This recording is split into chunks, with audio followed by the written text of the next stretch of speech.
Welcome back to Moment to Howeries. Today I wanted to go about something new and do an angel of the week and then the opposite, which will be in a separate video. But today I went looking for something good because there's so much bad stuff in the world that it's good to focus on good things and show that there are good people and things like that. But when I was running across it, I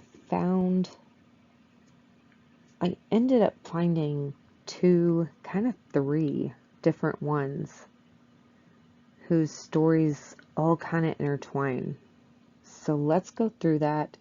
We are going to be talking about the Max Cure Foundation. That ties into this as well. So please stay tuned to the end of the video to see how you can help. All right, here are our three first ever Angels of the Week. We have David Plotkin, who is the one that is riding the bike and the man that was saved. We have James Ryan. He was one of the lifeguards that helped save him. And then we met this fellow right here, Max Plotkin, through looking into things about David. And that's when I found the foundation, the Max Cure Foundation. It is for this young man right here. And we'll learn more about that foundation at the end. So it says, New York Lifeguard Saved Man who collapsed and remained unresponsive for 12 minutes. David Plotkin went for a ride in East Hampton, New York, and collapsed with an unreadable pulse. Lifeguards in New York saved a man who collapsed during a recent beach bike ride and had an undetected pulse for 12 minutes.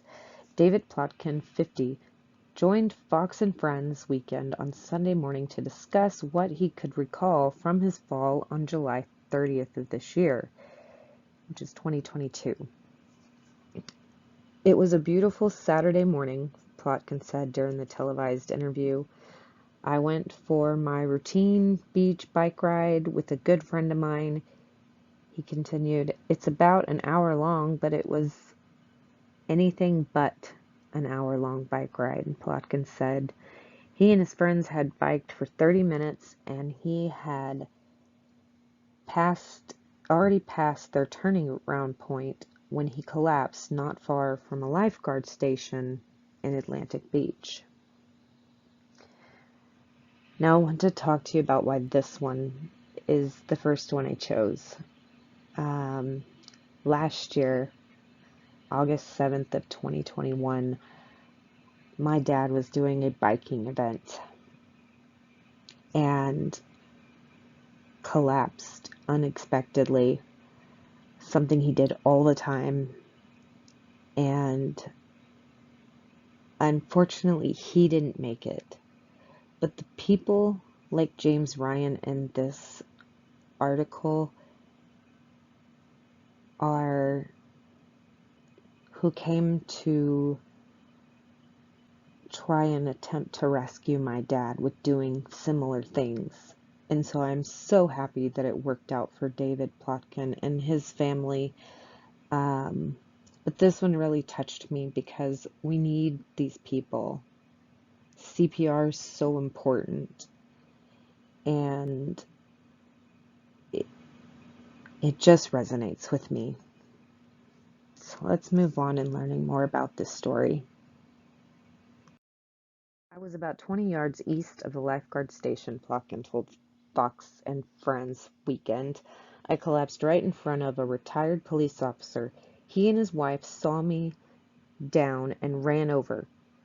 Plotkin said that he wasn't breathing, so the couple started CPR while bystanders got the lifeguard team. 2 lifeguards responded to the scene, according to Plotkin. They sprung into action and brought the defibrillators over and they were working on me for 30 minutes, Plotkin said. John Ryan Jr., the lead lifeguard in the town of East Hampton, also joined Fox and Friends Weekend to discuss the life-saving measures his team took to save Plotkin. The lifeguards delivered 2 shocks from the defibrillator and continued CPR on Plotkin for 12 minutes. Plotkin didn't have a readable pulse at the time, Ryan confirmed. Throughout the whole time after the first 2 shocks, the defibrillator analyzed and said, "No shock advised," Ryan recalled. And at that point, the heart was not beating, so we continued CPR throughout the whole process and waited to transport him off to a waiting ambulance. Ryan said Plotkin's collapse is a very rare situation in the world of lifeguarding. In his own words, Ryan said, "We know that once the heart stops, our job is to continue to do CPR, to continue to circulate oxygen in the blood to the organs in hopes that we can get him to the waiting ambulance. Then they can hopefully administer some drugs that might put the heart into fibrillation and then shock it to get a regular heartbeat." Ryan noted that his lifeguards swapped in and out to do 2 minutes of CPR and compressions. He said 15 lifeguards eventually arrived at the scene and helped with the compressions and ventilations. "It takes a lot out of you," Ryan said. "Your adrenaline is pumping and you're doing CPR, and we have to switch in and out because if you're not doing effective CPR, the blood flow is not circulating as it should be." So I will have the article and the interview that is on Fox and Friends linked in the description box so that you can go and click it. So a lot of people coming together, and it is so nice to see that these people were in the right place at the right time, and they knew CPR and ways to save his life, and they worked effectively and as a team. And now David Plotkin gets to continue his purpose in this world thanks to people like James Ryan and all the others that helped in this situation.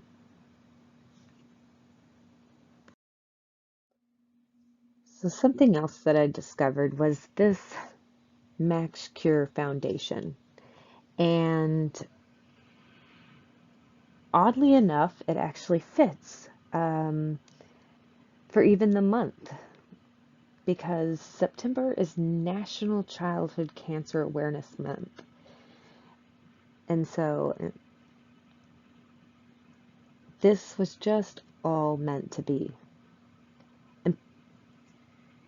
And so let's find out about this foundation. It says, in June of 2007, the Plotkin family heard the devastating words that over 43 sets of parents are told every day in the U.S.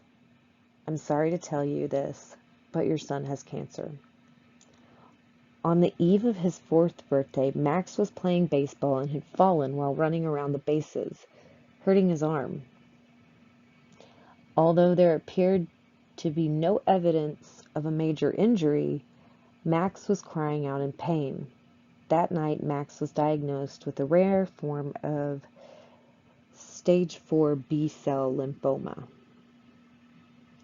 In June 2007, following Max's diagnosis, the Plotkin family formed the Max Cure Fund at Memorial Sloan Kettering Cancer Center, also known as MSK, to underwrite an immune cell therapy laboratory that would treat children and young adults that did not respond to standard chemotherapy and radiation treatments. In December of 2008, the Plotkin family formed the Max Cure Foundation Incorporated, a 501 nonprofit organization. Max is doing good. And I will also have a link to the website in the description box as well. I will try to be entering a thing to where if you want to donate to the Max Cure Fund, I will have that as well. But what is the mission of Max Cure Foundation? The mission of the Max Cure Foundation Incorporated is to fund research for development of pediatric cancer drug therapies, including the discovery of less toxic treatment for children with cancer, to financially assist low-income military and first responder families battling cancer in their children, and pursue legislative and regulatory changes that seek to benefit children with cancer and at the same time raise awareness to the needs of those fighting pediatric cancers. So that is our Angel of the Week. I hope y'all enjoy this. I think it'll be fun if you have people that you want to nominate for our Angels of the Week. You can email me or you can message me on Twitter, and we will look into those. And I will see y'all next week.